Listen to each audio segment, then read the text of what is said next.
ब्रज की होली, प्रेम, रंग और लीला। वृंदावन की गलियों में आज कुछ खास था। फाल्गुन का महीना, ठंडी मीठी हवा और हर ओर राधे राधे की गूंज। पेड़ों पर बैठी कोयल गा रही थी और यमुना जी का जल जैसे खुद मुस्कुरा रहा था। मंदिरों में घंटे बज रहे थे, गलियों में रंग और अबीर की खुशबू फैली हुई थी। नंदगांव में नन्हे कान्हा आज सुबह सुबह ही उठ गए। उनकी आंखों में चमक थी, जैसे आज कोई बड़ी योजना हो। मैया, कान्हा ने मासूमियत से पुकारा। यशोदा मैया ने हंसते हुए पूछा, क्या हुआ लाला, आज इतनी जल्दी कैसे जाग गए? कान्हा शरारती मुस्कान के साथ बोले, मैया, आज ब्रज में होली है ना, हमें बरसाना जाना है, राधा संग होली खेलनी है। मैया ने प्यार से उनके गाल पर गुलाल लगा दिया। जाओ लाला, पर ध्यान रहे, किसी को ज्यादा सताना मत, और देखो समय पर लौट आना। कान्हा ने हंसते हुए सिर हिलाया और बाहर भागे। आंगन में बलराम, सुदामा और बाकी ग्वाल बाल रंगों की पिचकारी ली खड़े थे। किसी के हाथ में केसरिया गुलाल था, किसी के पास नीले रंग की थैली। बलराम जी हंसकर बोले, कन्हैया, आज बरसाने की गोपियां तैयार बैठी हैं, संभल के जाना।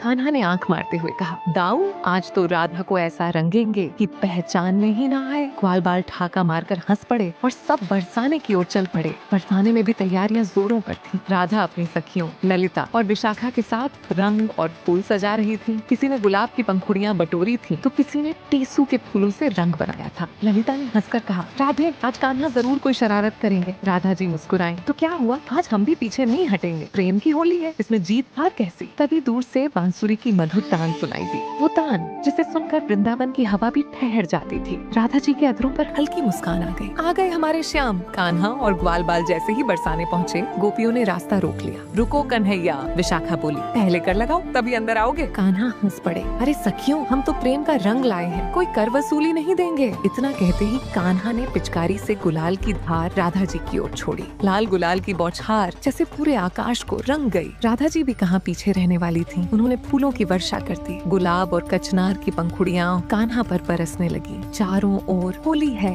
की गूंज उठी। ढोलक बजने लगी, मंजीरे खनक उठे। गुलाबी, पीला, हरा, नीला, पूरा ब्रज रंगों से नहा गया। बलराम जी और ग्वाल बाल भी रंग में डूब गए। सुदामा ने हंसते हुए कान्हा पर पूरा थाल उड़ेल दिया। गोपियां हंसते हंसते कान्हा को पकड़ने लगी, पर कान्हा तो फुर्तीले थे, कभी इधर कभी उधर। राधा जी ने मुस्कुराकर कहा, श्याम, आज तो तुम्हें प्रेम के रंग में ही रंग देंगे। कान्हा ने धीरे से कहा, राधे, हम तो पहले से ही तुम्हारे प्रेम के रंग में रंगे हैं। उनकी यह बात सुनकर सब सखियां शर्मा गईं। हवा में एक अनोखी मधुरता घुल गई। रंग खेलते खेलते कान्हा अचानक छिप गए। सब घबरा गए। अरे कन्हैया कहाँ गए? राधा जी की आंखों में चिंता झलकने लगी। क्षण भर को जैसे सारी हंसी थम गई। तभी पास के पेड़ के पीछे से कान्हा हंसते हुए बाहर आए। राधे, हम यही हैं। देखो, जो प्रेम सच्चा होता है वो कभी छिपता नहीं, बस परख लेता है। राधा जी ने मुस्कुराकर कान्हा के माथे पर तिलक लगाया। श्याम, तुम्हारी हर लीला में प्रेम ही छिपा है, तुम बिना कहे भी सब कह देते हो। कान्हा ने बांसुरी उठाई और एक मधुर धुन छेड़ दी। उस धुन में मानो रंगों से भी गहरा प्रेम बह रहा था। संध्या होने लगी। यमुना तट पर सब थक कर बैठ गए। आकाश में ढलता सूरज जैसे खुद गुलाल उड़ा रहा था। यमुना की लहरें सुनहरी हो गई। कान्हा ने सबको देखा और बोले, आज की होली हमें सिखाती है कि जैसे रंग मिलकर एक सुंदर चित्र बनाते हैं, वैसे ही प्रेम से जीवन सुंदर बनता है। मन में कोई भेद न रहे, बस प्रेम और आनंद हो। राधा जी ने कहा, जहाँ प्रेम है वहीं सच्ची होली है। जो मन को रंग दे वही सच्चा रंग है। सभी ने एक स्वर में पुकारा, राधे राधे, श्याम श्याम। और उस दिन ब्रज की होली सिर्फ रंगों की नहीं, बल्कि प्रेम,